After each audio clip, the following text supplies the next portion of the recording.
In this video, I will show you how to seamlessly pull your SharePoint data into Claude to enhance your workflow and get the most out of your documents. Integrating these two powerful platforms allows you to analyze files and synthesize information without the hassle of manual uploads. To start this process, open up your browser and head over to the Claude website. Once you are logged in, look at the bottom left corner of the interface where your profile name is displayed. Click on your profile name and a menu will appear with several different options. From this list, you should select the one labeled Connected Apps or Tools depending on your specific account version. This section acts as a hub for all the external services you can link with the AI. Now that you are in the Tools menu, scroll through the available integrations until you find the option for Microsoft 365 or SharePoint. When you see it, go ahead and click the Connect button located right next to it.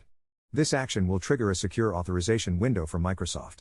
You will need to log in with your corporate or personal Microsoft credentials to give Claude permission to access your files safely.